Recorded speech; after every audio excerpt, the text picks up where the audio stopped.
So last year, the Wanted singer Tom Parker sadly died without writing a will when he lost his 18-month battle with brain cancer.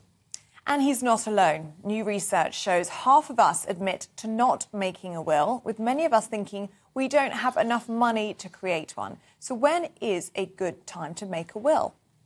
Well, joining us now to discuss this further is wills and trust lawyer Gary Rycroft. Hello there, Gary. So it's one of those things that people just don't like to think about, isn't it? And I guess that's the root of the problem, isn't it? Well, as you were just saying about travelling, I think you need to plan early, plan your route and set off early with making a will. Well, that was short and to the point. Yeah. So how do people best go about it? I guess yesterday we were talking about getting a divorce online. Is the easiest way now just to go online and just crack on with it that way? And how much does it cost for a typical sort of cheap and cheerful will, as it were? Well, I'm not a fan of cheap and cheerful wills, to be honest, and I'm not a fan of making them online because I think actually it's a really important thing.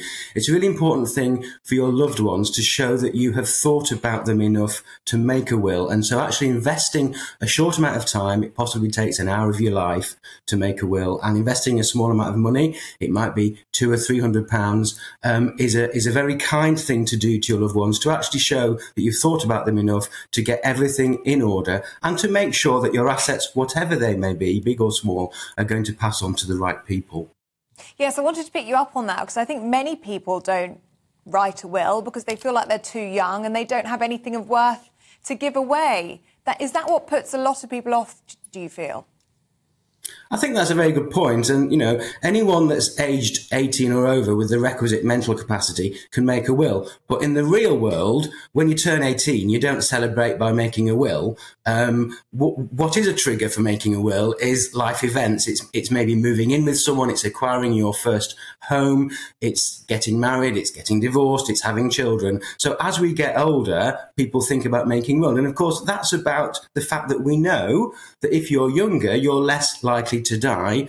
As we get older, we're more likely to die. We all know that innately. So in effect, young people not making a will are betting against dying. But as we've sadly seen from Tom Parker, that bet doesn't always work out. And Gary, of course, there are severe pitfalls to not having a will. For example, if you pass away, what happens then? What, your assets are frozen until the state deals with it, and that can risk your loved ones not getting hold of your assets sooner? What are the pitfalls of not being prepared? If you don't have a valid will, the law dictates what should happen to your estate, as we lawyers call it, and those rules are called the intestacy rules. Now, the main thing for viewers to understand about the intestacy rules is that they favour spouses, as in Tom Parker's wife, and children. So the main issue for people not making a will is particularly for those who are in a relationship where they're not married. If you are married, your estate may well pass to your spouse, but that is subject to a financial limit of £270,000. So the intestacy rules say that your spouse or civil partner will receive the first £270,000. After that, it's split between your spouse or civil partner and your children, if you have children. So not making a will, again, is meaning you're losing control of what's going to happen to your estate, again, whether it's big or small. And Gary, what would your advice be then to people who are watching and listening at home today and thinking, oh, I haven't made a will yet? How do they go about doing so?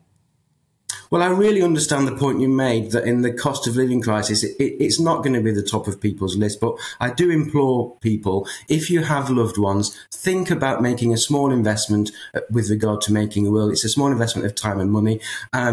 Look for a solicitor in your local area, use the Law Society Find a Solicitor tool, and sometimes charities will have situations where they will, in effect, sponsor you making a will for a small donation to their charity. So look out for those charity will offers.